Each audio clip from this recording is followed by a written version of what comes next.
Muita satisfação a dinamizar esta conversa com urbanistas, que é a primeira sessão de duas, dedicada ao urbanismo e à saúde.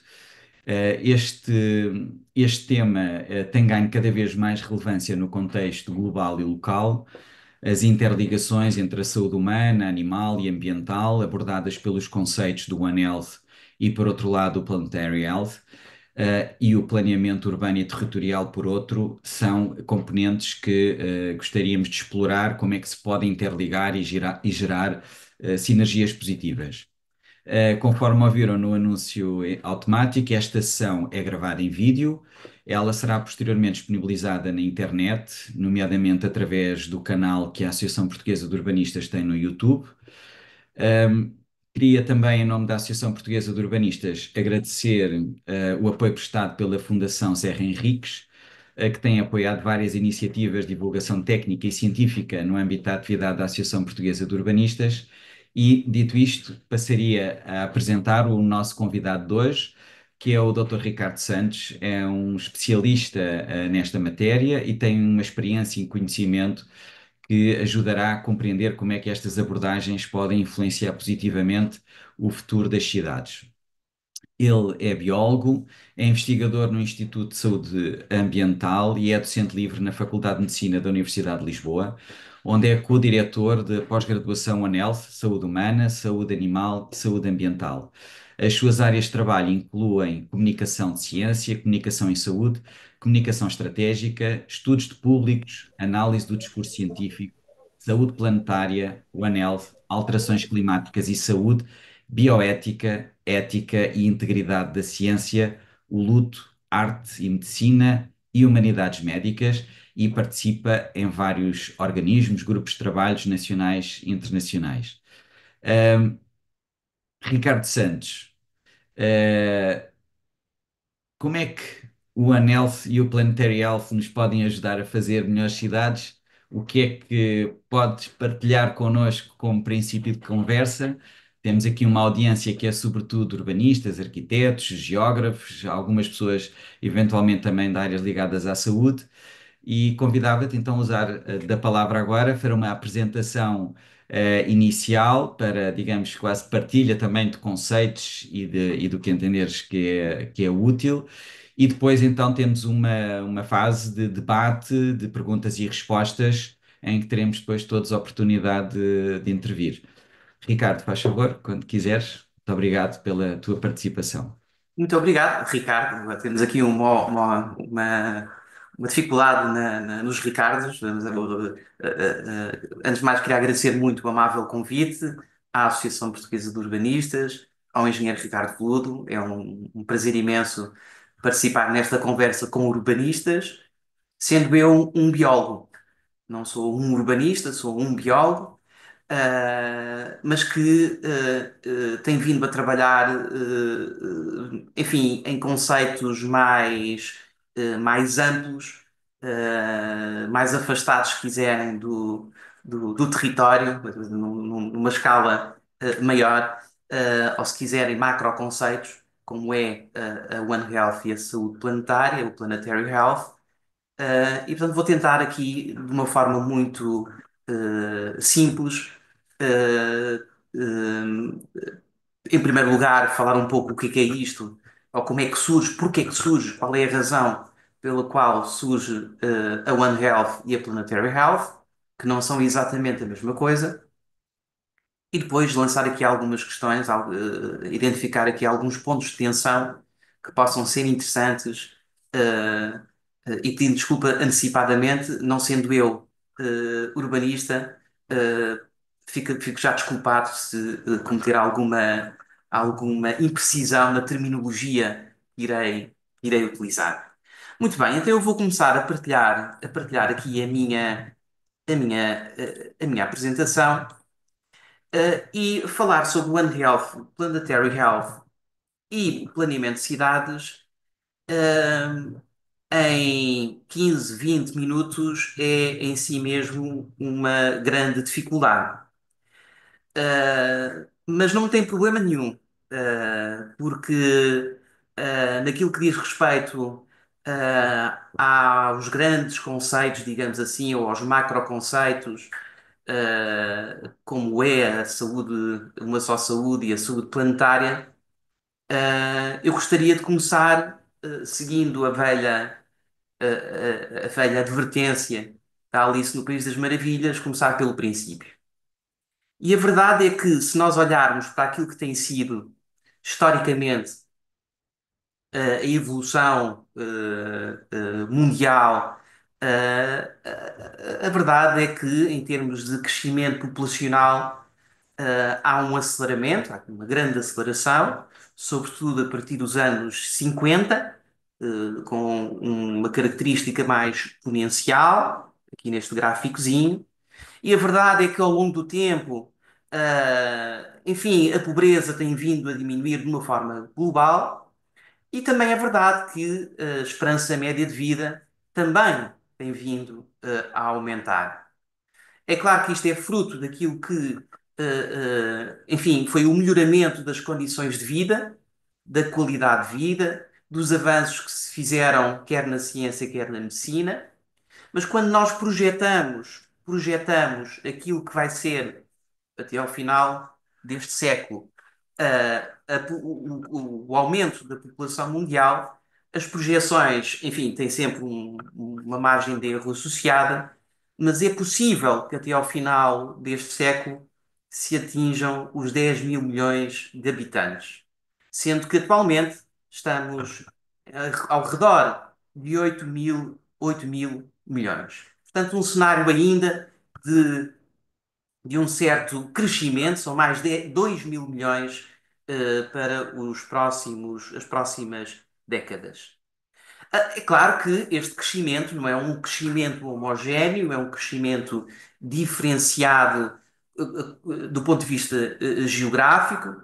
Aquilo que nós vemos é que as transformações que vão ocorrer até 2050, daquilo que é o crescimento demográfico, mas também as migrações, o cenário que nós vamos ter é um cenário muito distinto, com um continente europeu muito envelhecido, mas também, já agora, com a China e o Japão, também muito envelhecidos, com uma grande força de trabalho na Índia e do Paquistão, enfim, agora estão um pouco desentendidos, mas a Índia e o Paquistão têm de facto aqui uma grande força de trabalho, e depois uma explosão demográfica, digamos assim, no continente africano, com uma população muito jovem. Portanto, aquelas estimativas é que o aumento enfim, quer na Europa, quer nas Américas, a população se vai manter mais ou menos, em termos numéricos, mas de facto a grande explosão demográfica é justamente na Ásia e na África. E com isto vêm também as megacidades, cidades com mais de 10 mil milhões de habitantes, portanto, cidades semelhantes a Portugal, que tem 10 mil milhões de habitantes, mas num, num território mais reduzido. Mas a verdade é que nós vamos ter mais cidades, mais megacidades, com uma grande densidade, com mais de 10 milhões de habitantes, sobretudo na Ásia. Reparem, sobretudo na Ásia, e também algumas na África subsaariana. Reparem que em Luanda, a estimativa para 2050 é que passe de 9 milhões para quase 15 milhões de habitantes, isto num período muito relativamente curto, de 28 anos, sendo que este crescimento, sobretudo, enfim, em países, em economias emergentes ou economias em desenvolvimento, este crescimento rápido, porque é um crescimento rápido, naturalmente trará desigualdades imensas. E quando olhamos para aquilo que é o território, também ao nível daquilo que é a dinâmica, as dinâmicas regionais de envelhecimento para o território português, vemos que há uma variação, uma clara variação a nível do território, por exemplo, com pessoas de 65 ou mais, a variação é positiva, superior a 15%, sobretudo no litoral. Não apenas, mas sobretudo no litoral. Ou seja, é também, do ponto de vista do território, uma realidade de uma população envelhecida. E reparem que a população ativa está concentrada, enfim, não varia muito, mas varia sobretudo aqui na Grande Lisboa, na Grande Lisboa. E a verde, já agora, são as variações negativas, não é? Portanto, uma intensificação da desertificação do interior. E, portanto, isto indica-nos que há tendências, há desafios, como seja o crescimento demográfico, regionalmente diferenciado, as novas configurações da composição etária, novos velhos, novas características migratórias, a urbanização e a migração interna assimétricas e a geografia dos recursos naturais não coincide necessariamente com a geografia da população. Basta pensarmos que uma parte substancial da alimentação que é produzida para o norte global, ela é produzida no sul global e tem que fazer depois esse transporte para chegar até aos consumidores. E, também os recursos, que não são infinitos, se encontram cada vez mais esgotados.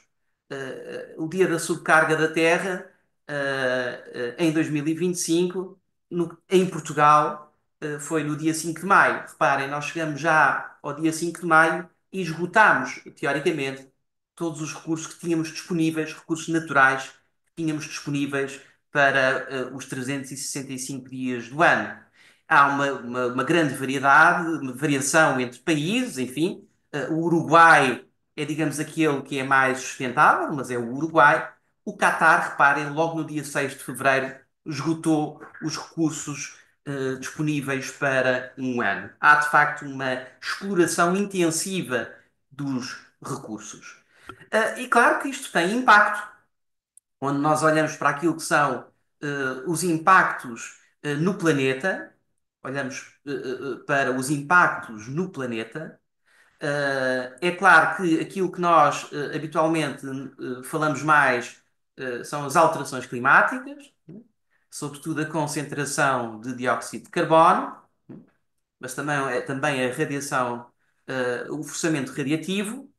Mas a verdade é que, dentro daquilo que são os limites, conhecidos como os limites planetários, a verdade é que dos 9 limites planetários, 6 já foram ultrapassados.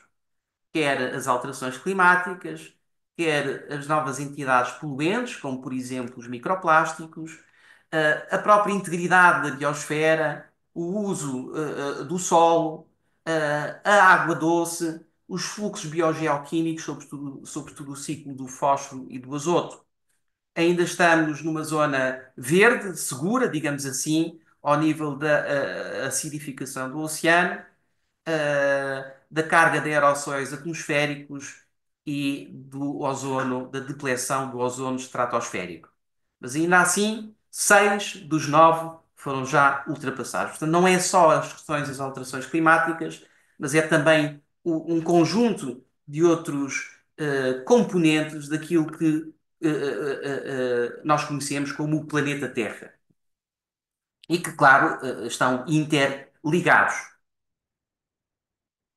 E a verdade é que, ultrapassados estes limites planetários, eles têm efeitos na saúde, quer diretos, quer indiretos, ou então mediados pelos próprios ecossistemas. Eu diria que aqueles que nos preocupam, sobretudo, sobretudo não é bem sobretudo o que eu queria dizer, mas é que há aqui efeitos que são mais proximais e outros que são mais distais.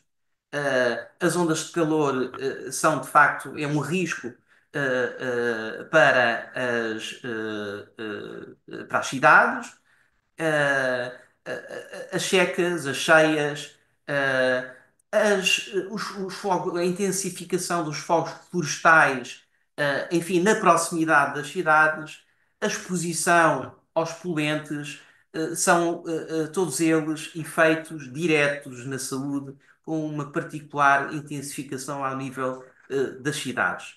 No caso das ondas de calor, é particularmente relevante, sobretudo, enfim, se tivermos em conta aquilo que são as previsões de aumento do número de ondas de calor, de intensidade e de duração. Não é que elas já não acontecessem, mas há um aumento do número, da intensidade, e da duração.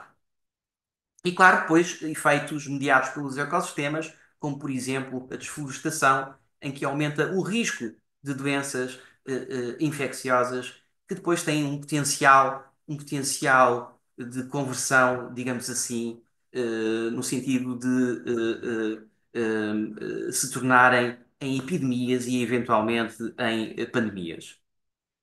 E este risco associado, é claro que está relacionado com o perigo, mas também está relacionado com aquilo que é a exposição, e isto é muito importante depois para fazer a avaliação de risco ao nível das cidades, ao nível local, mas também está relacionado com aquilo que é a vulnerabilidade.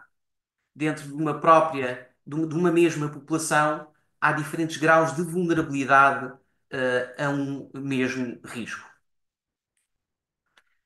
E depois também esta dimensão dos riscos globais, não apenas os riscos, digamos assim, mais locais, mas também dos riscos globais, quer no curto, quer no médio prazo, em que, de facto, os riscos ambientais têm vindo a assumir uma significativa preponderância. Sobretudo a médio e longo prazo, como vem aqui a ver, quer os eventos meteorológicos extremos, a perda da biodiversidade, o colapso dos ecossistemas, as alterações críticas aos sistemas da Terra, e também o esgotamento dos recursos naturais, são hoje percebidos como um risco global, um risco global. E riscos estes que, enfim, dada a sua complexidade, interagem uns com os outros.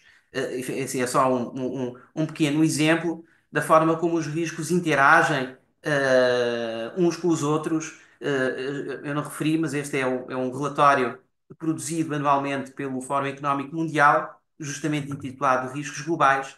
Mas a verdade é que quando mexemos aqui, como está tudo interligado, há também alterações em todo o sistema. Portanto, não são relações simples, lineares, são relações extremamente complexas.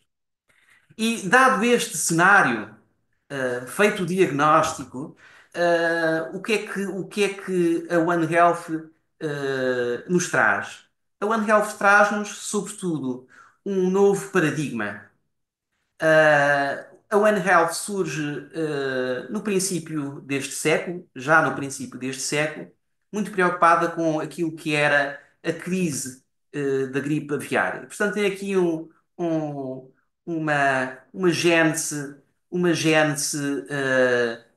tem aqui uma gênese de saúde pública, digamos assim.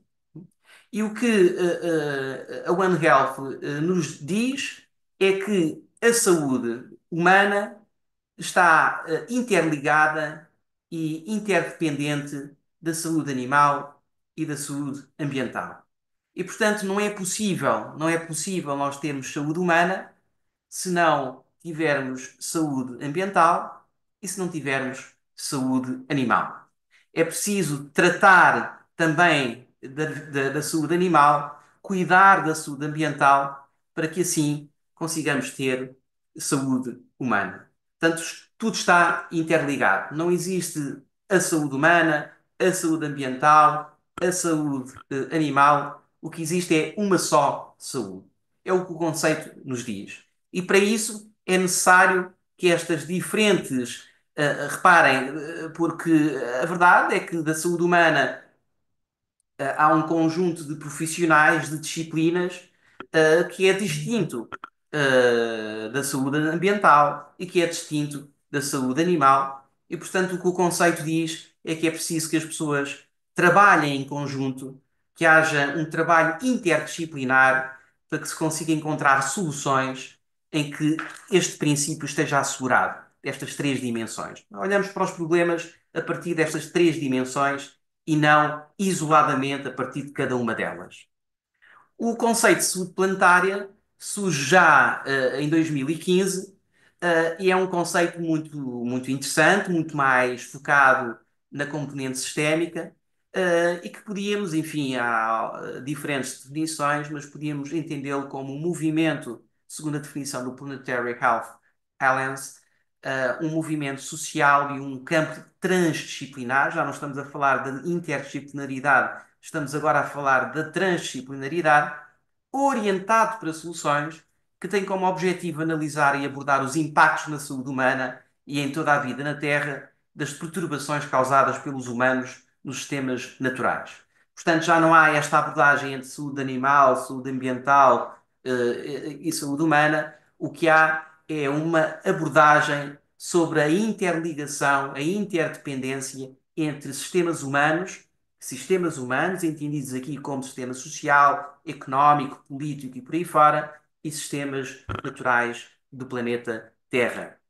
E é claro que depois na prática são, os resultados, os outputs são distintos. Como veem, aqui a saúde, uma só saúde, trabalha sobre tudo o que é zoonoses e a resistência aos antimicrobianos, que são assuntos típicos da saúde pública.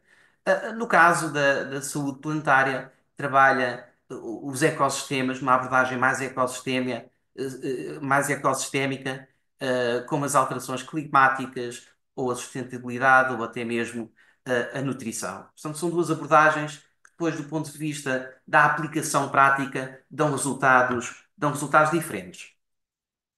Bom, então, o que é que isto tem a ver propriamente com a cidade? Se entendermos este nexus entre cidade e planeta, em que a cidade representa aqui, se quiserem, a escala mais local e o planeta à escala mais global, a verdade é que as estimativas indicam que até 2050 cerca de 70% da população mundial viverá em cidades. 70% viverá em cidades. As cidades representam atualmente entre 60% a 80% do consumo de energia, cerca de 3 quartos das emissões globais de gases com efeito de estufa têm origem nas cidades, e as cidades, a verdade é que ocupam cerca de 3% da superfície terrestre, e aquilo que se estima é que há um aumento, não uma expansão das cidades, mas um aumento do ponto de vista do território, mas um aumento da densidade dessas cidades com a intensificação do surgimento de megas cidades. E, portanto, se a cidade, enfim, de alguma forma contribui, as cidades, bem entendido, contribuem para o tal, a tal transgressão dos limites planetários, contribuindo para as alterações climáticas, para a poluição do ar, a poluição da água, enfim, e por aí fora. É claro que aquilo que o planeta nos devolve é necessariamente negativo, digamos assim. Podemos entender esta relação como uma relação negativa, mas podemos pensar o contrário. Podemos pensar que quando esta relação é positiva, aquilo que o planeta nos devolve é igualmente, que é sobretudo os serviços dos ecossistemas, é também positivo. Portanto, esta relação é uma relação muito própria entre aquilo que é local e aquilo que é global. E para terminar, eu gostava de partilhar convosco, enfim, estive a fazer aqui um exercício daquilo que poderiam ser alguns pontos de tensão, entendidos aqui como questões, como provocações, mas sobretudo como questões, e cheguei ao número 7. Acho que é um número simpático, é um número simbólico, e portanto identifiquei 7 pontos de tensão. Bom, primeiro, esta ideia de como introduzir no planeamento de cidades, uma escala local, como introduzir a saúde e o planeta, que é uma escala global. É certo que há metodologias que têm vindo tem vindo a desenvolver umas abordagens híbridas e até inventaram uma terminologia, o glocal, uma combinação entre aquilo que é global e local. Mas a verdade é que como? Como introduzir a saúde e o planeta, em toda a sua complexidade, naquilo que é o planeamento das cidades, sabendo nós deste nexus entre cidade e planeta. Por outro lado, o desafio daquilo que é a gestão, que eu lhe chamo a gestão da convivência entre aquilo que é uma nova geração de cidadãos e as gerações anteriores. Novas gerações que têm uma expectativa, têm uma exigência em relação à cidade que não é necessariamente a mesma daquelas das gerações anteriores, que têm critérios de qualidade de vida, estilos de vida, até uma consciência ambiental que é distinta das gerações anteriores. Como? Como articular, como gerir esta convivência, esta relacionalidade absolutamente necessária entre nova geração de cidadãos e as gerações anteriores.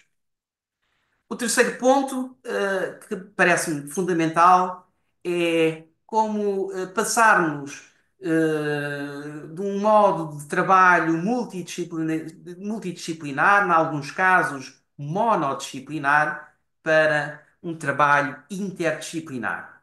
Porque, é claro, feito o diagnóstico, parece-me óbvio que é preciso convocar um conjunto de profissionais de diferentes disciplinas para trabalharem num determinado tema. Estamos a falar de alterações climáticas, estamos a falar de alteração do solo. Vamos precisar de constituir equipas interdisciplinares, se não mesmo transdisciplinares, com uma convergência no objeto de estudo, mas pelo menos interdisciplinares, que envolva biólogos, agrónomos, antropólogos, enfim, um conjunto muito vasto de disciplinas que seja capaz de dar conta deste objeto extremamente complexo que é uma cidade. Um outro aspecto que me parece também um ponto de tensão é a resiliência da cidade. E que eu lhe chamaria, enfim, enquanto biólogo, a resiliência não estrutural, mas a resiliência metabólica da cidade. E da sua capacidade de responder de uma forma adaptativa face a stresses e a choques. Nós tivemos esse exemplo com a Covid-19. Subitamente, teve um efeito, uma pandemia que teve um efeito de choque e que obrigou a cidade obrigou a cidade a responder perante um conjunto de mudanças e de formas até de viver a cidade que nós não suspeitávamos que pudesse acontecer. E, portanto, a construção desta resiliência da cidade é fundamental e implica, de certa forma, a construção, a articulação de sistemas de monitorização e de vigilância que sejam capazes de comunicar em real time para poder também, de uma forma rápida, responder a esses choques e esses stresses. Uma fluidez da própria cidade no sentido de responder de uma forma adaptativa. E depois, esta ideia também muito importante, que é passarmos de uma cidade provocadora de doença, digamos assim, para uma cidade promotora de saúde.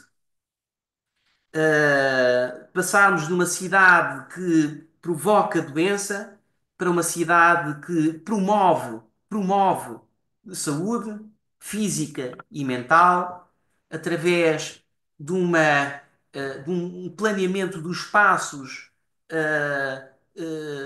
enfim, que recorra àquilo que é hoje em dia bem estudado como os espaços verdes, mas também os espaços azuis, quer não apenas em cidades costeiras, mas também em cidades do interior, em que é possível, de facto, implementar esses espaços, não apenas os verdes, mas também os azuis, mas também a vida animal, É claro que houve um determinado momento em que expulsámos a vida animal das cidades, mas há essa incorporação, sobretudo numa nova, e isto ligando, que está tudo ligado com esta nova geração de cidadãos, em que estão muito mais,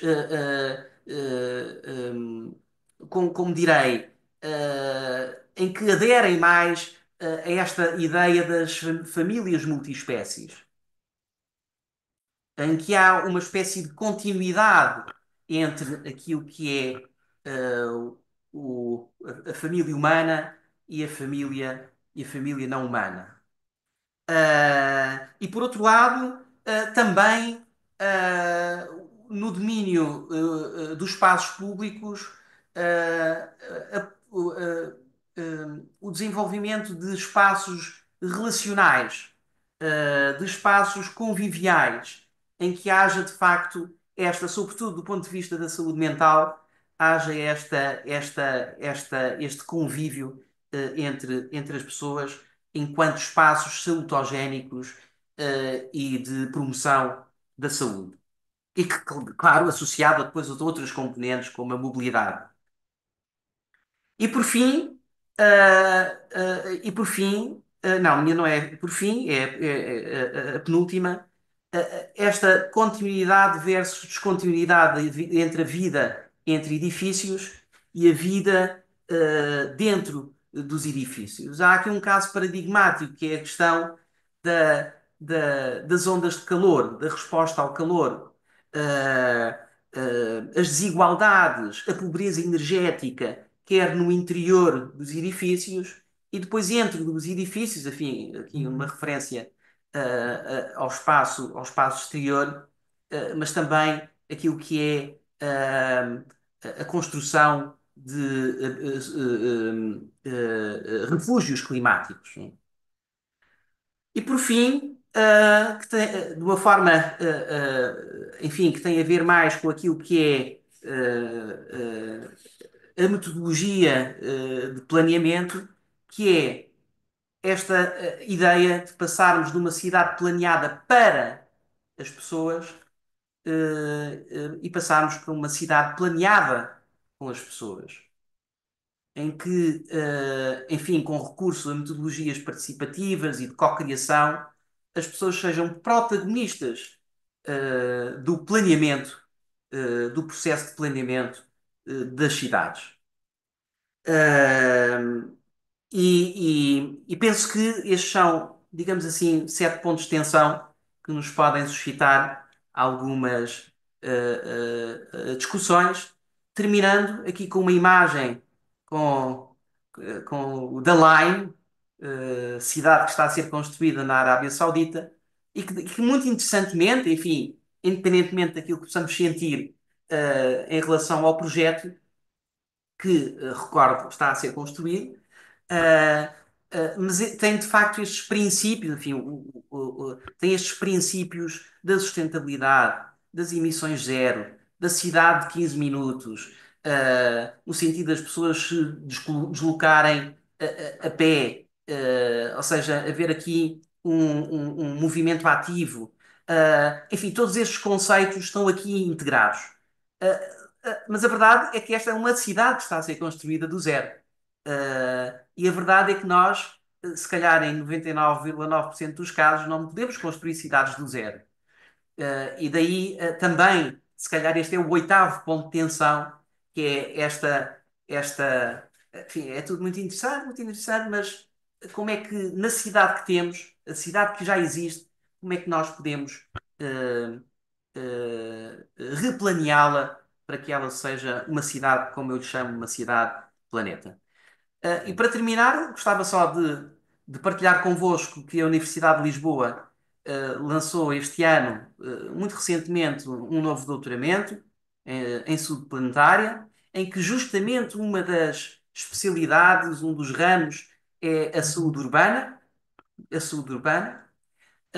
e é um doutoramento que é absolutamente transdisciplinar, que envolve as 18 escolas da Universidade de Lisboa, enfim, em conjunto com vários parceiros, e que tem um desenho muito interessante, muito virado para as soluções, e, portanto, muito interessado em identificar na realidade aquilo que são os problemas reais, para depois poder encontrar soluções possíveis.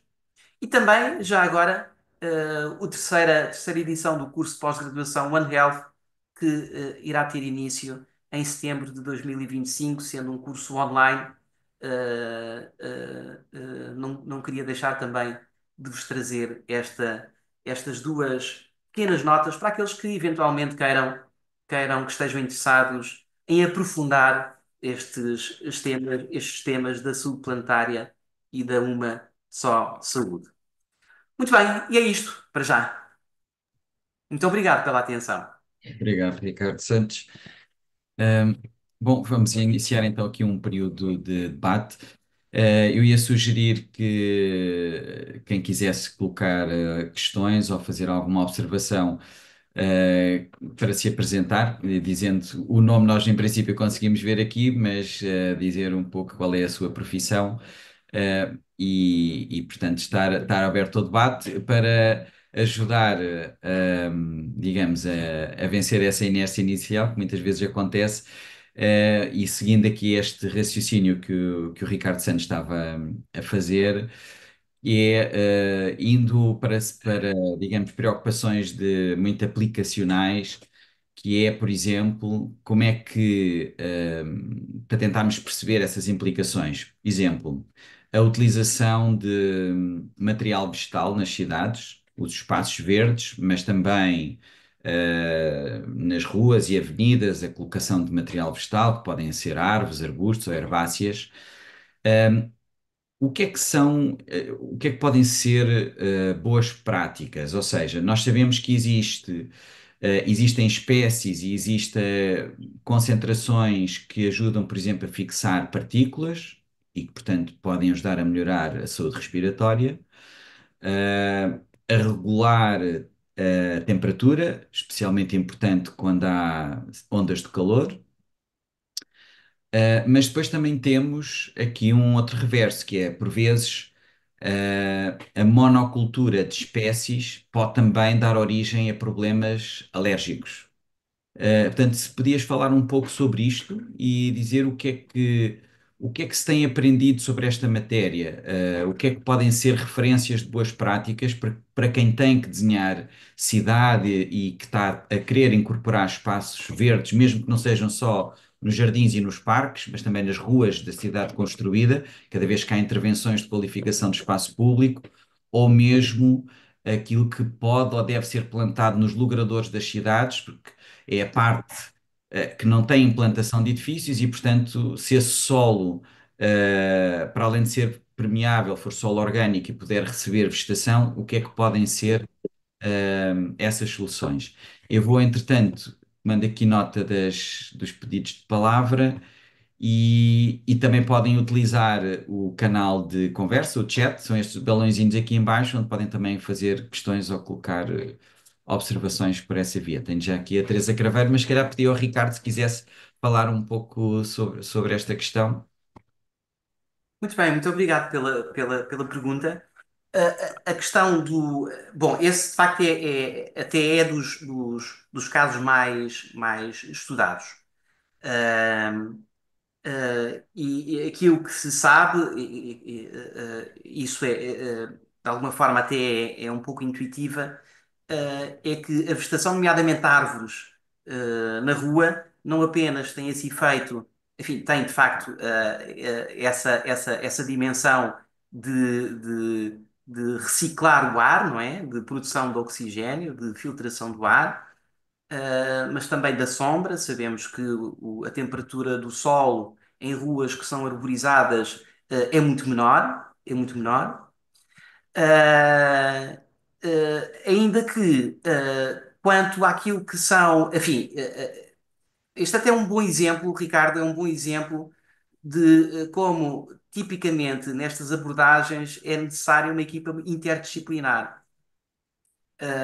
Porque a verdade é que eu diria que, dependendo daquilo que é a especificidade do território, se é uma rua se é um parque, enfim, dependendo da especificidade do território, é necessário estudá-lo e perceber quais são as espécies com o melhor desempenho, sendo que em alguns casos é preciso fazer justamente essa articulação com, com outros aspectos, nomeadamente, por exemplo, estou a lembrar-me daquelas árvores que libertam pólen e que depois, enfim, têm um efeito mais suscetível daquelas pessoas que têm problemas respiratórios. Uh, mas quer dizer, o que eu diria é que, apesar de não haver, não há propriamente um guião, digamos assim, daquilo que são as boas espécies ou as más espécies, porque o ideal é a utilização de espécies autóctones e não importadas, depende muito do território, e a minha tentação de resposta é que vai depender do território e é preciso estudar, digamos assim, para encontrar aquilo que não apenas envolvendo botânicos, por exemplo, mas também as outras componentes, por exemplo, aquilo que é a própria biodiversidade, não é? Animal, que depende destas árvores. E, portanto, desse ponto de vista, é claro que aquilo que nós podemos eventualmente, uh, uh, enfim, utilizar são a informação que existe, por exemplo, ao nível daquilo que é a qualidade do ar, e Lisboa tem uma boa rede de sensores que nos dão essa informação, também de poluentes, ou seja, um conjunto de informação que nos permita uh, ganhar conhecimento sobre aquilo que são os riscos e depois, dependendo dessa avaliação, criar soluções que minimizem, que sejam capazes de minimizar esse risco. Em relação às espécies, eu não consigo dar uma resposta concreta. Uh, Enfim, os Então, arquitetos paisagistas aqui também são chamados, mas eu salientaria que e sublinhava a necessidade da equipa interdisciplinar. Num planeamento, no processo de planeamento, serem chamados os diferentes representantes, digamos assim, dessas diferentes áreas. Ricardo, colocando a questão de outra forma, e passando depois já a palavra a seguir, há algum repositório, digamos, de informação sobre, por exemplo, quais são as espécies que são mais eficazes, por exemplo, a fixar partículas, ou ou que são mais eficazes, por exemplo, a maximizar a infiltração de água, porque era outra questão que falávamos de resiliência, que também protege a saúde, que é para evitar cheias, tivermos não só dependente dos sistemas de drenagem, mas maximizar a infiltração dos solos. E existe, ou seja, os urbanistas, enfim, nós somos um pouco, enquadramos um pouco nessa transdisciplinaridade, não é? Temos aqui uma espécie de linguagem e metodologias ehm, comuns, em termos de pessoas que são originárias, digamos assim, do ponto de vista da formação académica de diferentes áreas, da arquitetura, da engenharia, de direito, sociologia, geografia, do paisagismo, etc. E depois trabalhamos, as pessoas que trabalham, é uma espécie, é um bocadinho da filosofia do Planetary Health também. E, portanto, nessa perspectiva, se quisermos ir investigar sobre essa matéria para tentarmos planear e projetar melhor, porque eu não sei se na formação que se dá nas escolas de arquitetura paisagista se isto é um tema e, portanto, se é verdade aí, mas, por exemplo, a questão da regulação ou da mitigação das ondas de calor implica estudos de termodinâmica aplicados e, portanto, que não são do paisagismo. exige pessoas da área da mecânica e da termodinâmica a trabalharem nessa área. Mas se há algum repositório onde se possa ir pesquisar, era essa a pergunta. Muito bem. Não há um repositório único. Uh, o que acontece é que a informação está muito espalhada. Em grande parte porque está relacionado com este trabalho que ainda é feito de uma forma muito multidisciplinar, não é? Os Sim, geógrafos abordam o problema de uma forma, tentam resolvê-lo, e está no repositório da geografia. Os ok, biólogos abordam o problema de uma forma que é típica dos biólogos e a informação está no repositório de ciências. A agronomia está no repositório da agronomia. E, portanto, não há ainda esse trabalho de sistematização da informação. O que nós temos é boas práticas, que também estão muito dispersas na literatura científica, e temos também projetos europeus muito focados nas cidades, que também, cuja informação fica muito retida, digamos assim, no meio académico.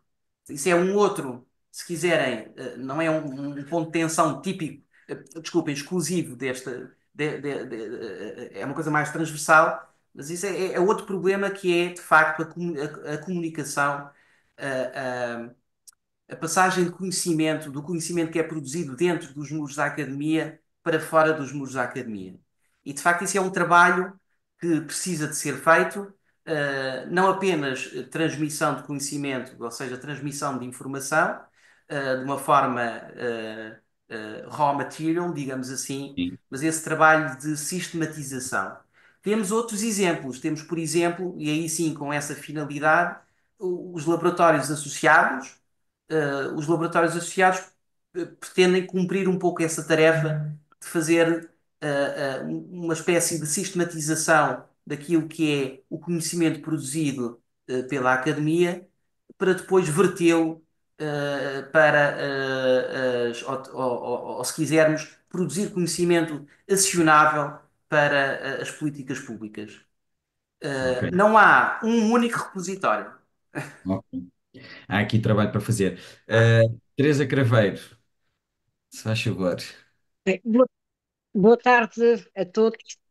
Para já agradecer ao professor, enfim, a ver neste momento a perspectiva de um curso mais transversal, mas também queria dar uma nota, com certeza que conhece.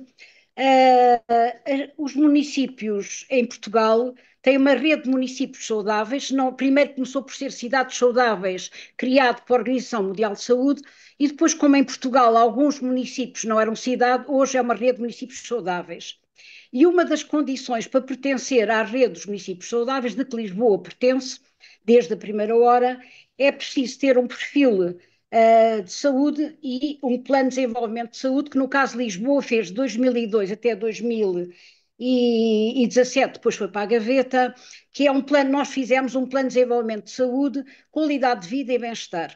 E nas matérias que o professor colocou, eu parece-me que fica aquém daquilo que são até toda a linguagem, que é a linguagem dos determinantes, o perfil para se fazer nas cidades, e esta matéria é uma matéria já desbravada em grande parte, e que também a professora Paula Santana, em Coimbra, tem um livro publicado da Almedina, A Cidade e a Saúde, pega também com as questões das desigualdades, ou seja, eu não posso ter uma cidade saudável se tiver os velhos acamados na zona histórica à espera que, enfim, e que não têm escadas, não têm condições de habitabilidade, nomeadamente detectámos zonas de tuberculose, até zonas de cólera, onde havia más condições sanitárias nos meados do século XX.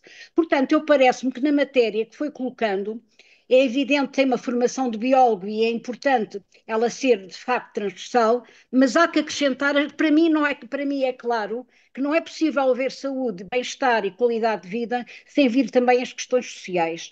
E, portanto, este plano que nós fizemos perfil e plano, fizemos com a Escola Nacional de Saúde Pública, 170 parceiros, todos, a Direção-Geral fez um retrato da cidade, e aquilo que eu deixava aqui um pouco como sugestão no curso é virem buscar outras áreas que não as áreas que foram colocadas aqui. Para responder ao Ricardo, Lisboa fez, a determinada altura, um estudo com alergologistas e detectou-se que havia uma sistematização de locais de alergia que entravam nos hospitais onde determinadas espécies estavam colocadas para a cidade de Lisboa. E ainda no tempo do Sampaio houve alguma ponderação de algumas espécies que não deviam ser colocadas. Esse trabalho foi feito por alergologistas. Depois tudo, enfim, é descontinuado, não é continuado, mas isto era apenas um apelo a que a área também social, porque, por exemplo, o plano de saúde, que chegou a ser aprovado pela Câmara, mas depois não foi desenvolvido pelo outro, ele tinha as vulnerabilidades, tinha a questão do envelhecimento, para além da vida ativa, e é evidente que as ondas de calor, por exemplo, só para exemplificar, a poluição que existe na Avenida da Liberdade, ou que existia, tem a ver com o desenho urbano de Telheiras. Isto foi dado pelo IGOT para geografia. Portanto, há aqui, de facto, como dizia, muitas matérias para se construir saúde na cidade. E, portanto, era um bocadinho este apelo que eu achava que deveria, e não é possível fazer estes cursos do meu ponto de vista, pela minha experiência de trabalho, tivemos de trabalhar com a ARS, com a Escola Nacional de Saúde Pública e com muitos médicos que vieram dar os seus aportes, por exemplo, a questão reumática, o andar onde os bairros são mais idosos, o que é que se tem que fazer à amenidade do ponto de vista do passeio. Portanto, há aqui matéria muito alargada para os urbanistas, nomeadamente quando estão a fazer os planos de diretor ou os planos de urbanização, planos de pormenor, que é, no fundo, perceber não só esta parte da biologia, mas a parte do andar, se eu achar que é preciso andar todos os dias uns tantos passos. Então vou verificar os percursos no bairro, quanto é que podem andar, e se até acrescentar e somar com a questão patrimonial, até ainda é mais acrescenta, pronto, para além das espécies e da questão da alergia. Portanto, era só apenas dizer que é uma área que para mim é clara para os urbanistas como síntese, e é uma área que ainda bem que os biólogos hoje estão a pegar nela, e que vai ligar à questão do bem-estar, e penso que valeria a pena nós olharmos para essa rede dos municípios saudáveis, porque de facto é uma matéria que já vem desde 2002, portanto tem aqui um caminho. A maioria dos municípios não fizeram planos porque não têm, enfim, equipas para o fazer, mas fizeram projetos para dar resposta à questão das cidades saudáveis. Portanto, era só isto que eu queria aqui deixar como um apontamento. Muito obrigado, Teresa. Ricardo, queres comentar? Sim, muito obrigado pelo comentário. Sim, eu conheço a rede de municípios saudáveis. Aliás, aqui no próprio Instituto de Saúde Ambiental temos uma equipa que tem vindo a colaborar com os municípios, com vários municípios, na construção daquilo que são as estratégias municipais de saúde, que são depois a base para construir os planos municipais de saúde. Ah, Enfim, em relação aos determinantes, talvez não tenha sido claro. É claro que os determinantes sociais são absolutamente, quer dizer, é indiscutível, não é? Os determinantes sociais, os determinantes ambientais, aliás, repare que o próprio conceito de saúde planetária, como eu dizia, faz esta articulação entre aquilo que são os sistemas humanos, mas entendidos como os sistemas sociais, económicos, políticos e por aí fora, e a sua relação com os sistemas naturais do planeta Terra. Os determinantes ambientais também, cada vez mais, e também os determinantes comportamentais, e depois tudo isto interligado, não é? Tudo isto interligado. Ah, o que é que eu posso dizer mais? O que eu posso dizer mais é que, de facto, ah, isto não é particularmente uma novidade, estas aproximações. Nós temos muitos projetos, muitos planos, muitos programas, que estão todos na gaveta. Ou muitos deles estão na gaveta. Portanto, preparam-se, planeiam-se, e depois não se implementam. Mas a verdade é que nós já estamos preocupados com os efeitos daquilo que é o crescimento da população e todas estas dinâmicas, estas tendências demográficas e o seu efeito no planeta, enquanto um sistema que é um sistema, enfim, é resiliente, mas não é, quer dizer, QB, não é? Ah, ah, mas a verdade é que desde os anos 70, ou se quiser, até desde os anos 50, que estamos preocupados, por exemplo, com a utilização dos pesticidas e o efeito que os pesticidas têm sobre a saúde do solo, mas também a saúde humana, sobre a saúde animal. Em 1970, 1970, 1971, sai o primeiro relatório daquilo que ficou conhecido como o Clube de Roma, sobre os limites do crescimento da população humana. E já aí era muito evidente, já aí fazia-se uma cenarização com modelos matemáticos e ainda pouco sofisticados, mas fazia-se uma cenarização tendo em conta aquilo que eram. É aquilo que faz, é que faz hoje em dia o IPCC, criando cenarizações, business as usual ou então de transição. E portanto, isso tem-nos vindo a acompanhar, pelo menos desde os anos 50, mas com uma maior intensidade a partir dos anos 70, em bom rigor, há mais de 50 anos. Portanto, desse ponto de vista, é claro que aqui o desafio que dei um maior foco nesse aspecto, eu, apesar de ser um biólogo, sempre trabalhei em interdisciplinaridade, em equipas interdisciplinares, mas aqui o foco desta conversa tinha a ver com este desafio de articular aquilo que são os desafios próprios de uma cidade, não é?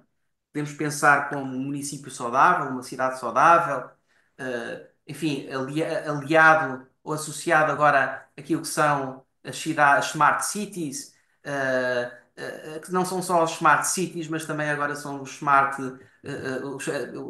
office, que é os ambientes de trabalho, os ambientes de lazer, enfim, com recurso a todas as novas tecnologias, mas quer dizer, ao nível local, como é que nós articulamos isso? Porque a verdade é que nós vamos ter 70% da população a viver em ambiente urbano. Como é que nós articulamos isso com aquilo que é uma dimensão mais planetária em profunda degradação? Eu sublinho que são seis dos nove limites planetários foram já transgredidos, e isso naturalmente vai ter um impacto.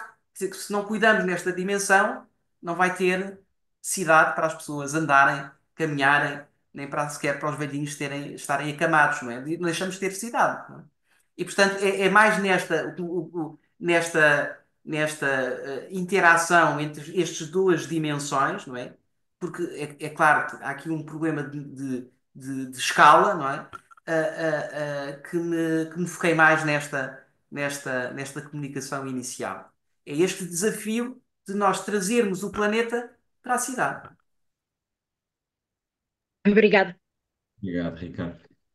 Vilma Silva. Olá, viva, boa tarde a todos. Antes de dar os parabéns aqui à Apple pela iniciativa, de facto este tema é super importante e, e também à brilhante apresentação do professor Ricardo Santos. De facto, para nós que trabalhamos no planeamento, esta preocupação, enfim, tendo em conta tudo aquilo que são os desafios que se colocam às cidades, a questão da saúde é uma questão que devia estar no topo das nossas prioridades, nomeadamente na elaboração dos nossos planos. E aquilo que eu queria perguntar, enfim, ao professor Ricardo Santos, é se das experiências que conhece em matéria de PDMs, porque nós sabemos que temos que ter um país coberto por instrumentos de planeamento e ainda hoje o PDM é o instrumento principal de planeamento, ainda que depois tenhamos outros instrumentos importantes na cidade, como é o caso do PU e dos planos de pormenor, mas os PDMs já incorporam a possibilidade, obrigam à possibilidade de se incluir uma estrutura ecológica municipal. Esta estrutura ecológica municipal pode ser aquilo que a estratégia do plano quiser e pode ter diferentes níveis e diferentes alcances, digamos assim. Mas aquilo que temos visto nos planos que acabam por ser publicados é que acaba por ser uma estrutura ecológica muito limitada às condicionantes. Portanto, é o espaço que está condicionado, onde não se pode edificar e não há, nestas estratégias do plano, uma estratégia de concretização ativa de valorização desses espaços. Estes espaços muitas vezes também são espaços importantes para a infiltração da água, para a preservação dos solos, para manter a vegetação na cidade que contribui para, nomeadamente para a mitigação das ondas de calor e todas estas questões que, enfim, já todos sabíamos, mas que agora esta dimensão das alterações climáticas vai sublinhar o seu sentido e a sua emergência. E, portanto, aquilo que eu gostava de lhe perguntar era se tem algum exemplo que nos possa dar de algum PDM ou de algum instrumento de planeamento ao nível da cidade e do planeamento urbano que possa servir como boa prática, como exemplo inspirador, onde se possa perceber de que forma é que estas questões são depois traduzidas no regulamento em si, que sabemos que o regulamento é um normativo que acaba por eh, que é determinante, não é? E que parte da estratégia tem que ser executada pelo município, mas que os privados, nomeadamente a forma como se tem feito urbanização, também tem que mudar. E, portanto, que temos exemplos em Portugal, noutros sítios, que possamos nós urbanistas seguir como exemplos inspiradores? Era essa a minha pergunta. Muito obrigado pelas suas simpáticas palavras. Não sou capaz de lhe dar exemplos, não sou capaz de lhe dar exemplos em Portugal. Conheço vários exemplos, por exemplo, em Barcelona. Uh, mas suponho que ao nível do planeamento seja uma realidade diferente daquela que existe em Portugal. Mas a verdade é que, e sobretudo é muito curioso, sobretudo, enfim, tratando-se de Barcelona, com intervenções, porque é claro, enfim, eu não sou um especialista em planos de diretores municipais, mas aquilo que me parece é que, em muitos casos, o problema não está apenas naquilo que diz o plano diretor municipal, está depois também naquilo que é a implementação. E aquilo que se faz, não é? Aquilo que é possível fazer com aquilo, com a realidade concreta, com a realidade concreta. Aquilo que eu conheço em Barcelona, especificamente em Barcelona, são aspectos muito interessantes que são intervenções em áreas que acaba por ter uma vertente mais de restauro de determinados espaços, em que tem depois um foco muito particular naquilo que é a dimensão da saúde.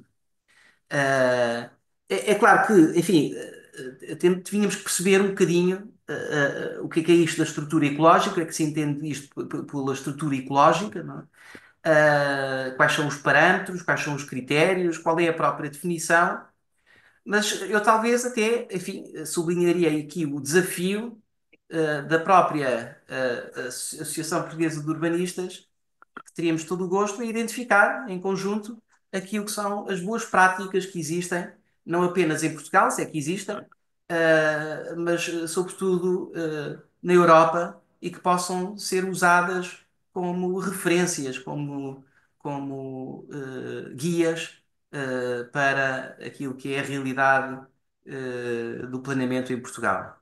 Eu não sei se foi, enfim, é uma resposta possível, não é? Obrigado, Ricardo. Manuel Miranda, engenheiro Manuel Miranda, que também é o presidente do Conselho Diretivo da APU. Faz favor, Manel. Boa tarde a toda a gente. Quero felicitar o professor Ricardo Santos pela excelente exposição que põe, especialmente numa matéria que não é nova, mas é, principalmente nesta sistematização. Efetivamente, trata de coisas que algumas já são tratadas há muito, ou a gente ouve falar há muito, mas efetivamente esta abordagem sistemática é extremamente interessante. E queria só dar dois modos, não era bem pôr questões, mas era lançar alguns aspectos, tentando fazer a transposição para a nossa atividade, digamos, urbanística. Há um ponto prévio que tem a ver com o que se passou na semana passada e que me parece que é extremamente importante para a resiliência dos territórios e das cidades, nomeadamente, que é a questão da comunicação e informação.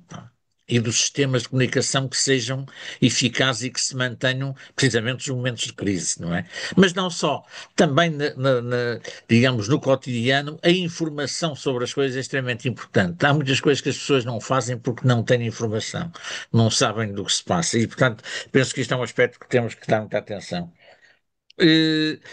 Achei extremamente importante a questão que falou, particularmente nós aqui no nosso país e na Europa. Quer dizer, nós lidamos com a cidade existente, nós estamos a fazer cidades novas e já não estamos nessa, o que é tudo, torna tudo muito mais complicado, efetivamente, porque aqui trata-se de corrigir, de retificar, ou como acabou agora de abordar em relação a Barcelona, de recuperar, de repor, digamos, na devida situação. A questão que eu queria pôr, precisamente, porque estamos na cidade existente, é que, efetivamente, acho que um dos aspectos por que passa esta promoção da saúde nesta perspectiva unitária tem a ver com aquilo que habitualmente se chama a cidade dos 15 minutos, com todas as implicações e consequências que isso tem. E que, para mim, é um aspecto. Há alguns aspectos que são extremamente complicados nisso, para o fazer. Em primeiro lugar, porque a cidade dos 15 minutos pressupõe uma proximidade muito grande de atividades e funções. E, portanto, temos sempre problemas de algumas funções que são incompatíveis entre si, não é? Depois, há determinadas atividades que exigem, digamos, características específicas do edificado. E, portanto, quando estamos na cidade existente, nem todo o edificado se adapta. Estou a falar, nomeadamente, de algumas atividades industriais, mesmo que ambientalmente sejam compatíveis, exigem essa situação. E depois um aspecto que me parece que é talvez o mais complicado, é que não é por acaso, obviamente, que as cidades se diferenciam, se especializam em determinadas funções e outras são abandonadas conforme os locais e nos centros, etc. Isto tudo. Isto tem a ver com as perspectivas, digamos, económicas e comerciais e tem a ver, efetivamente, também, no fundo, com o preço do solo e o preço do imobiliário. E, portanto, quer dizer, eu penso que e isto é extremamente exigente no que respeita, sei lá, para intervir no centro de uma cidade que está esvaziada de habitantes e onde se concentram atividades terciárias, ou então meramente habitação de luxo, para tentar puxar aí atividades e esta miscigenação de atividades, se isso ficar nas leis do mercado, isso acontecerá se isso for importante para o mercado e bom para o mercado. Se o não for, e portanto, quer dizer, isto acaba por impor a necessidade de uma política de solos muito ativa e se calhar muito interventiva. Não digo eliminar o mercado, não tem nada a ver com isso, mas tem que estar uma presença extremamente forte no mercado, digamos, dos poderes públicos para, digamos, tentarem pelo menos corrigir estas dinâmicas, porque se as deixamos às dinâmicas do próprio mercado, efetivamente vamos continuar a ter, e se calhar inelutavelmente, cada vez mais uma distanciação entre as diferentes funções e atividades e quando muito fomos a cidade dos 15 minutos no que respeita àqueles apoios, digamos, cotidianos, etc., o que seja, mas as grandes locações são casa-trabalho, casa-escola e se não tocamos nessa, efetivamente os resultados são limitados. Agora, só dois pontos também que referiu e que me parecem extremamente importantes, e agora já do ponto de vista muito prático. É extremamente importante a manutenção dos logradouros que ainda existem na cidade, principalmente nas áreas mais consolidadas. E, portanto, nós deveríamos pensar decisivamente na criação de incentivos fortes à manutenção dos logradouros sem estarem artificializados, não é? Seja por via dos próprios planos diretores municipais, provavelmente também por via fiscal e da IMIS ou o que seja, mas penso que era uma coisa extremamente importante, porque senão também a via regulamentar aí não chega, até porque na via regulamentar só se controla no âmbito do projeto de execução. Depois da obra feita, se os dobradouros são pavimentados e são eliminados nas suas funções de permeabilidade, etc., ou seja, e de coberto vegetal, efetivamente depois aí não há possibilidade de controle.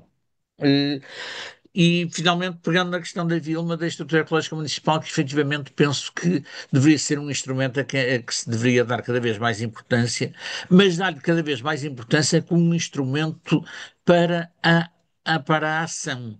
E, obviamente, tem componentes regulamentares, salvaguarda, mas a questão do instrumento para a ação, e, portanto, a Estrutura Ecológica Municipal deveria ser, eu diria, tendencialmente quase um instrumento autónomo partindo do PD, mas eventualmente autónomo, muito mais virado para um programa de ações e de intervenção e não meramente um problema de salvaguarda de determinadas áreas, que aliás, às vezes já estão salvaguardadas pelas próprias condicionantes legais, não é? E, portanto, ponto final. Quer dizer, é uma questão que me parece que nos vai preocupar cada vez mais, é que o plano diretor municipal, as suas componentes de regulação do solo são muito importantes, mas cada vez mais o plano diretor municipal devia ser um programa de ação.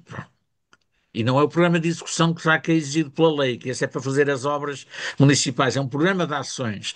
E dentro dessas ações há uma parte que tem uma competente de regulação, que é a regulação do uso do solo e a sua gestão. Mas, pronto, são só umas reflexões, é provavelmente uma questão, mas há uma tentativa de puxarmos agora a questão central no que é a nossa atividade. Muito obrigado.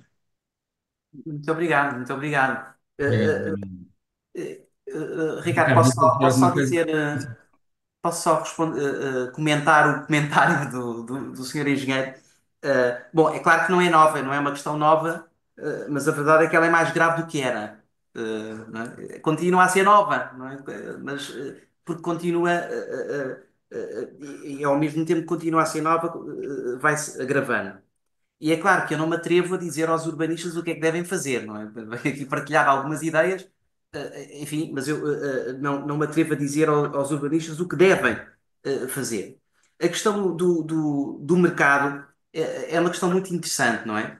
Porque, por isso é que eu estava, de alguma forma, a dar, a sublinhar a questão das novas gerações eh, e da consciência e da maior consciência ambiental, das exigências até ao nível da construção, da forma como vivenciam a cidade, da forma como experienciam a cidade e utilizam a cidade, na forma como se deslocam, se mobilizam dentro da cidade. E isso, desse ponto de vista, pode ser, de facto, por aí, uma exigência deste mercado que venha de facto a introduzir. E depois a questão do argumento da saúde, que me parece cada vez mais central. Mesmo nas discussões sobre as alterações climáticas, já vão longas, não é? Já vamos no 28º ou 29º, a 29ª Conferência das Partes sobre as alterações climáticas. Há 29 anos 29, 30 anos que andamos a discutir o que é que devemos fazer. Aliás, de acordo com o Acordo de Paris e muitos outros protocolos, o Protocolo de Quioto, que é diminuir as emissões, e há 30 anos que elas aumentam, não é? E desse ponto de vista, o que tem vindo, há uma mudança de estratégia, há uma mudança de estratégia recente, que é recentrar toda a discussão no argumento da saúde, que é um argumento que, do ponto de vista das pessoas, é um argumento que tem um grande valor, é muito valorizado. E, portanto, e também não é por acaso que se fala em cidades saudáveis, não é? Portanto, o argumento da saúde pode ter aqui um valor acrescentado àquilo que é o trabalho do planeamento por parte dos urbanistas, das cidades, porque justamente esse é um argumento valorizado pelo, se quiserem, pelo consumidor. Então, eram só estes comentários. E já agora, está aqui uma pergunta no chat do José Exatamente, era Castro, isso. a Carta de Atenas de 1933, e recuámos aos anos 30, defendeu a necessidade de áreas verdes e o maior papel do ar e do sol nos espaços urbanos e nas habitações. Pergunta, porque é que há hoje menor preocupação do urbanismo com a saúde? Temos que perguntar aos urbanistas. Sim. Bom, isto pelos vistos não é, é uma pergunta do José Castro. Eh, Se calhar é uma realidade assimétrica, porque como se viu com a intervenção da Teresa Craveiro e depois também com outros comentários que se seguiram, é evidente que há aqui alguns municípios que já há algumas décadas dão uma preocupação, têm preocupação com esta matéria. Mas isto, de facto, que era aqui a pergunta do José Castro, quer as observações que entretanto foram feitas, incluindo esta última pelo Manuel Miranda. De facto, parece-me que nós precisamos de trabalhar conjuntamente aqui num exercício de sistematização que possa apoiar a formação dos urbanistas e também a prática do planeamento e urbanismo tirando partido daquilo que já foi o trabalho realizado cá em Portugal, o exemplo de Lisboa, que foi aqui falado pela Teresa Craveiro, outros exemplos haverá. Mas há aqui uma questão que me parece muito importante, que é, e que do que observei de algum trabalho de investigação no domínio do One Health, uma só saúde, há trabalho feito a medir para diferentes espécies de vegetação quais são os tipos de impactos. Há trabalho feito sobre também as diferentes possibilidades ou a eficácia na fixação de partículas. Também se sabe, por exemplo, a Teresa Craveiro falou da ortopedia, também sabemos isso, que esses microimpactos da caminhada ajudam a fixar o cálcio nos ossos e que não é suficiente só suplementação ou a existência de alimentação no cálcio, mas os microimpactos são muito importantes. Portanto, Muito bem. ou seja, é um pouco como o Ricardo Santos referiu, há um conhecimento muito disperso e que temos que fazer aqui, como foi aliás referido na apresentação inicial, a transdisciplinaridade. Portanto, não é fazermos apenas o somatório das disciplinas, nós temos que criar aqui um espaço novo em que há de facto, como também já foi referido, um, uma expectativa, uma exigência de ter saúde, as pessoas preocupam-se com a saúde, querem ter saúde, valorizam muito isso. E há, de facto, aqui um impacto muito grande que o ambiente construído tem na saúde em diferentes dimensões. Portanto, eu acho que há aqui um convite que o Ricardo Santos deixou que deve merecer reflexão também da nossa parte, que é como é que podemos trabalhar em conjunto nesta sistematização, mas é muito importante haver avaliação. Nós temos que ser capazes de medir para depois sermos capazes de avaliar e a partir daí conseguirmos perceber o que é que são trade-offs, porque há algumas coisas que sabemos genericamente, aliás, é muito curioso, por exemplo, mesmo o próprio Regulamento Geral das Edificações Urbanas de 1952, as preocupações, as regras de salubridade que ali estão. Houve uma evolução grande, por exemplo, no Reino Unido, as questões que nós temos aqui, que é a regulação da dimensão dos vãos, em função da dimensão dos compartimentos, para assegurar renovação da ar e exposição à luz solar. Nós agora conseguimos saber melhor qual é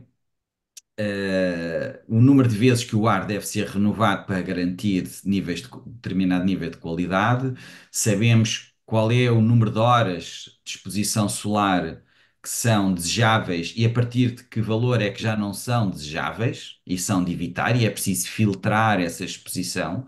Portanto, houve aqui um grande conhecimento que foi sendo construído, que embora esteja publicado nas disciplinas respectivas que fizeram essa investigação, ele não está codificado para poder ser transposto numa prática generalizada. E nós temos que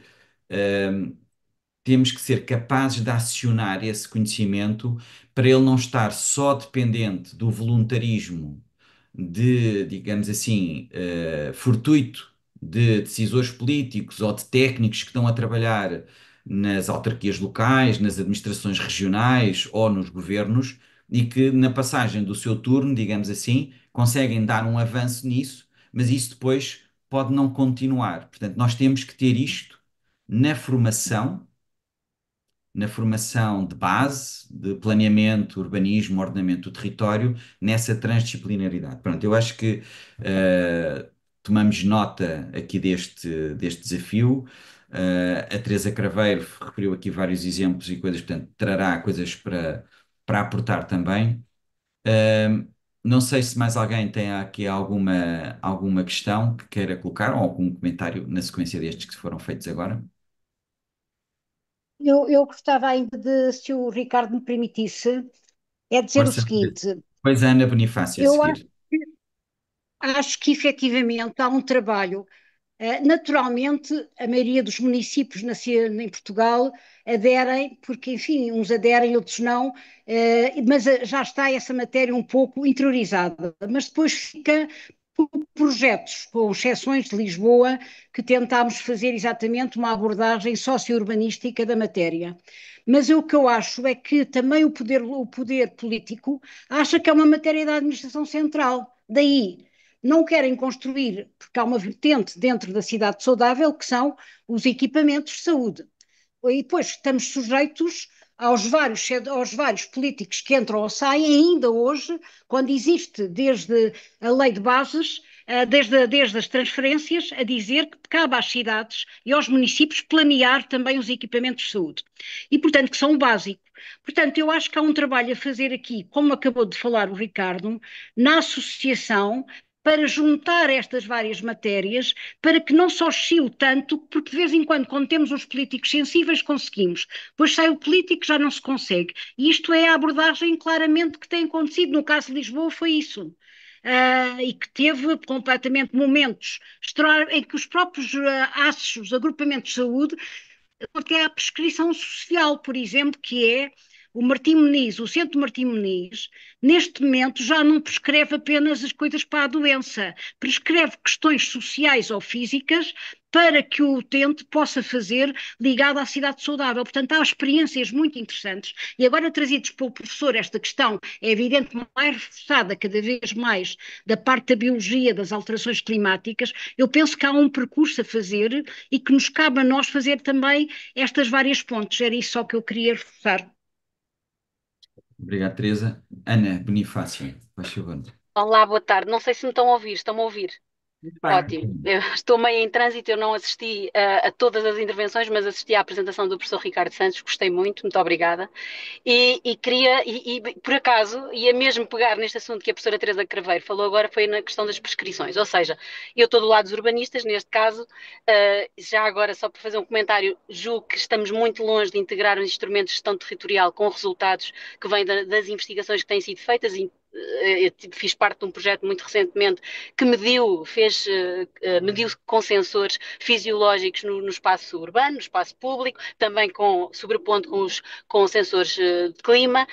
Estes projetos estão-se a fazer, estão a acontecer, mas efetivamente eu agora queria virar, agarrando na saúde como argumento também para planear, e queria virar a pergunta, também fazendo referência ao que falou o professor Ricardo, foi a questão de que, de facto, as cidades não são só uma fonte de problemas, também podem ser uma parte da solução. E nós temos espaços verdes, isso depende naturalmente da disponibilidade e do acesso aos espaços verdes e aos espaços azuis. Essa é a primeira evidência, a estrutura ecológica, como lhe queiram chamar. Eu queria fazer a pergunta ao professor Ricardo, do lado da saúde, pegando nesta questão das prescrições. A professora Teresa Craveiro falou num exemplo paradigmático, é a questão das novas prescrições sociais. Como é que vê que o nosso Serviço Nacional de Saúde possa tornar mais poliédricas estas prescrições, de forma que o território, eu já vi pessoas a passear no programa ali da USF do Martim Moniz, com aquela associação que faz o pedalar, aqui em pleno entre campos, se calhar não é o melhor sítio para as pessoas pedalarem com aquela idade, ou para as pessoas estarem no sítio dos mais poluídos do país. Portanto, era preciso cozer o território e fazer essas pessoas caminhar e passear nesses locais. Como é que o Serviço Nacional de Saúde está permeável, ou isto são epifenómenos, está permeável a considerar, integrar estas prescrições e de âmbito territorial também nos seus programas? Era isto, obrigada. Muito obrigado. Bom, eu iria um bocadinho mais longe. A cidade é a solução, não é parte da solução. É a solução. Nós vamos ganhar ou perder a questão, por exemplo, das alterações climáticas na cidade. É claro que há movimentos, os nómadas, os minimalistas, mas infelizmente, enfim, é uma percentagem muito pequena. Quando nós estimamos que 70% da população vai viver em cidade, é óbvio que as soluções estão na cidade. A questão da prescrição é de facto muito interessante, e aqui eu diria que há algum trabalho feito, sobretudo ao nível dos cuidados subprimários, Mas é, digamos assim, como é que eu ia dizer isto? De uma forma simpática. A formação dos médicos ainda está muito afetada por um paradigma biomédico. O nosso Serviço Nacional de Saúde, se quiser, é um serviço que está muito focado no tratamento da doença, e muito pouco na promoção da saúde. A prescrição social entra neste domínio da promoção da saúde, no domínio da prevenção, se quiser. Não é? Curiosamente, apesar de, enfim, temos uma medicina, temos médicos a ser formados com esta. Enfim, e não é só uma questão de ser a faculdade A, B ou C, não, é transversal. Temos médicos a saírem das faculdades que são muito bons técnicos no, são muito bons, eu até costumo brincar e dizer, são muito bons mecânicos, sabem cuidar da máquina, não é?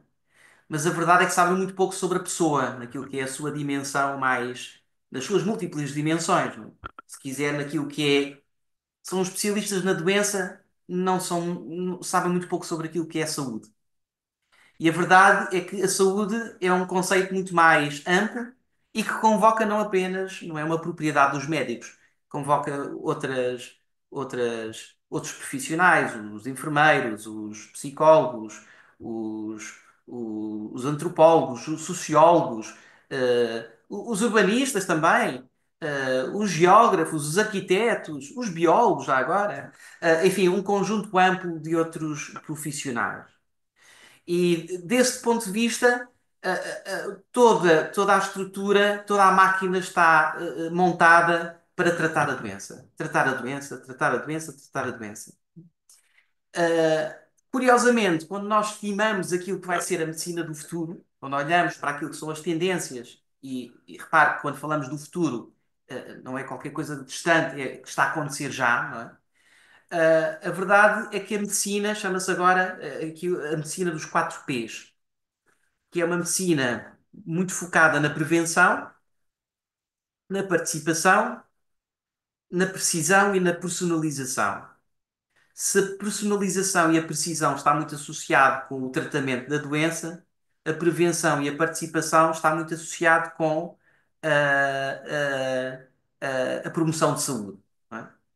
Ah, é claro que a medicina vai ter que se acomodar, digamos assim, a essa nova realidade, que é também uma exigência do utente, não é? Ao nível da participação, e isso há vários estudos que demonstram, envolvendo os utentes e os doentes, é que eles querem ser coprotagonistas na gestão da sua saúde. Eles querem eles próprios fazer a gestão da sua própria saúde. E a verdade é que há vários, enfim, o Ricardo deu alguns exemplos, há milhares de exemplos, eu não entrei nesse nível de pormenor, mas quer dizer, se pensarmos, por exemplo, para o hospital, o novo enfim, o recente hospital Covo Tejo, não é por acaso que está virado para o Rio, em que os quartos de internamento estão virados para o Rio, porque sabemos, os estudos mostram que pessoas que no pós-operatório estão em quartos em que têm uma visão quer do azul, quer do verde, o tempo de internamento é muito menor, requerem menos analgésicos e por aí fora.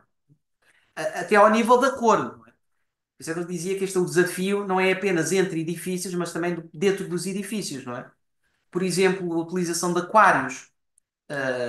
É muito curioso que nos Estados Unidos é muito frequente os dentistas terem um aquário na sala de espera, e a verdade é que sabemos que tem um efeito quase pré-analgésico, não é? As pessoas ficam mais calmas, ficam mais relaxadas, não é? E a verdade é que alguns hospitais, aqui em Portugal eu não conheço nenhum, mas no Reino Unido há hospitais em que na sua sala de espera montam aquários gigantes, e é muito interessante, que há estudos também que o demonstram.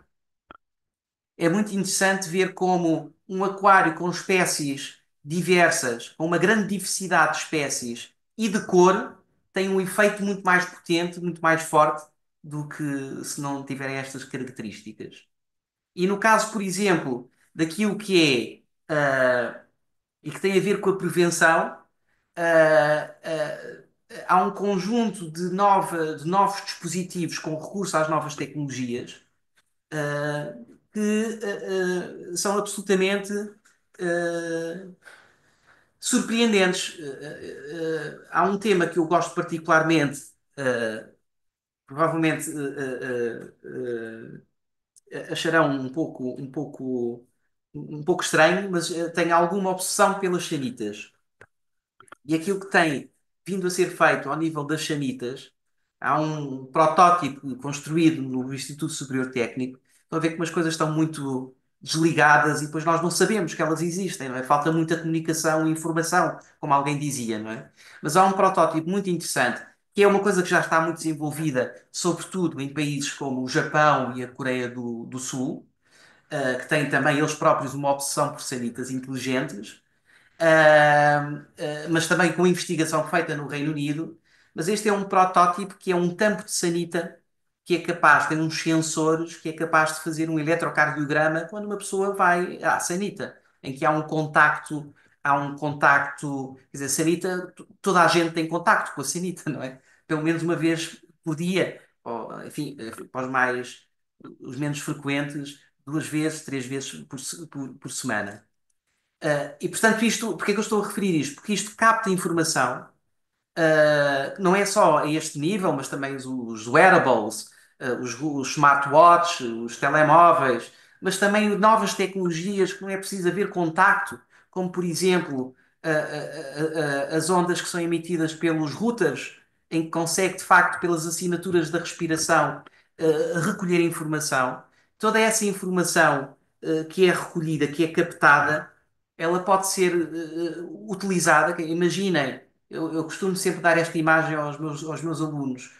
Alguém que acorda de manhã, teve a ser monitorizado durante toda a noite, acorda de manhã, vai à casa de banho, faz as suas necessidades. Há sanitas que já são capazes de fazer uma análise de urina e uma análise ao microbioma.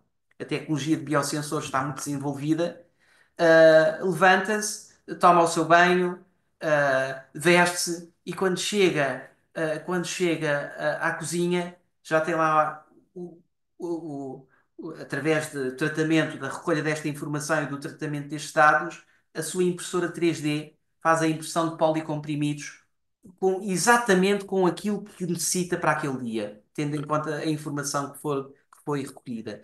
E isto tem a ver com prevenção ao mais alto nível. Não é? Ou seja, uh, se calhar é um bocadinho, é um bocadinho futurista, é um bocadinho como é que isso como é que isso é implementado, mas a verdade é que isto já está a acontecer e já há estas possibilidades de nós incorporarmos. E quem diz no interior das casas, diz também no exterior. Enfim, com alguns problemas de proteção de dados, não é? Claro, enfim, e por aí fora, mas é de facto formas sofisticadas de nós, com recurso àquilo que são os instrumentos que estão hoje em dia à nossa disposição, de promovermos saúde também, não apenas fora dos edifícios, mas também dentro dos edifícios, nomeadamente no espaço privado. Desculpem, agora entusiasmei-me um bocadinho. Obrigado, Muito Ricardo. obrigada. Nada. Foram aqui exemplos bastante ilustrativos e entusiasmantes. Manuel Miranda, e se calhar depois encerrávamos o debate de hoje, faz favor. Muito bem, é uma coisa muito breve, a propósito das últimas intervenções, concordo perfeitamente, nomeadamente para o que são as prioridades do nosso Serviço Nacional de Saúde e que estão muito mais ainda na parte da medicina curativa do que da preventiva, mas como foi aqui citado o exemplo do Centro de Saúde do Martim Muniz, que por razões familiares neste momento conheço de algum modo um bocadinho mais pormenorizadamente, mas o que eu queria assinalar é o seguinte, apesar de tudo, e termos, e se calhar não pode ser de outra maneira, um Serviço Nacional de Saúde muito virado ainda para a medicina curativa, a experiência do Martim Muniz foi possível e é possível. Ou seja, ela não foi proibida. Obviamente que se a política nacional fosse virada para isso era muito melhor, mas é só para salientar que efetivamente há margens de manobra que, se quiserem aproveitar, fazem-se aquilo. O que eles fizeram foi por iniciativa própria, interna, nomeadamente pelo, foi até agora há pouco tempo o seu coordenador, pá, e podem-se fazer uma série de coisas que podem não ser a promoção oficial da política ou estar arredada, mas é possível fazê-las, não são proibidas e, portanto, a iniciativa individual e de grupo, quer dizer, deve ser muito estimulada. Era só este aspecto sobre isso. Qual é que é o pequeno problema? É que as vagas de medicina geral e familiar sobram sempre, não é? Pois, E centro de saúde, estamos a falar do quê? Dos tais cuidados de saúde primários em que não há exatamente, exato, um pois, grande pois. investimento por parte da administração central, ligando ao ensino também, no próprio ensino, estas Sim, sim. matérias também não são Não, propriedades, não é? Porque são. devia haver uma promoção muito mais forte da medicina familiar, efetivamente, dentro desta perspectiva. Efetivamente, devia ser talvez a prioridade maior, precisamente porque por aí passa muito da medicina preventiva e da prescrição social, nomeadamente, nesse aspecto, não é?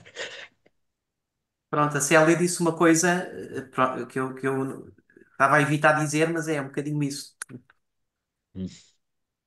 Muito bem. Não sei se tenho aqui mais algum comentário. Ah, sim, a Célia, era precisamente, Sim, sim. exatamente, que é a prevalência da doença. Bom, Exato. eu, não havendo mais nenhuma questão a ser colocada, e antes de terminar, retiro aqui como uma das impressões fortes do debate, é que diria que este debate aqui, organizado pela Associação Portuguesa de Urbanistas, é uma espécie, ou pode funcionar como uma espécie de convocatória para uma oportunidade essencial para refletirmos como podemos transformar o urbanismo e o ordenamento do território numa ferramenta para promover a saúde, a equidade e a sustentabilidade com base em evidência científica e numa visão integrada. Há um conhecimento empírico de muitas décadas que nos é ensinado nas escolas de arquitetura, de urbanismo, de engenharia, na história da arquitetura, na história das cidades, os regulamentos antigos com as crises sanitárias que existiram na Europa e que ajudaram-nos com o movimento da arquitetura moderna e outros movimentos que sucederam, criaram muito conhecimento e eu creio que precisamos de fazer uma atualização com a evidência científica que se produziu nas últimas décadas e está feita a convocatória. Teremos mais um debate sobre urbanismo e saúde dentro de alguns dias. Mantenham-se atentos os que ainda aqui estão. Muito obrigado ao Dr. Ricardo Santos pela generosidade do tempo. Também ficou aqui a nota de quem quer investigar especificamente sobre este tema, a formação pós-graduada que está disponível na Faculdade de Medicina da Universidade de Lisboa. Muito obrigado a todos, uma boa noite e até breve.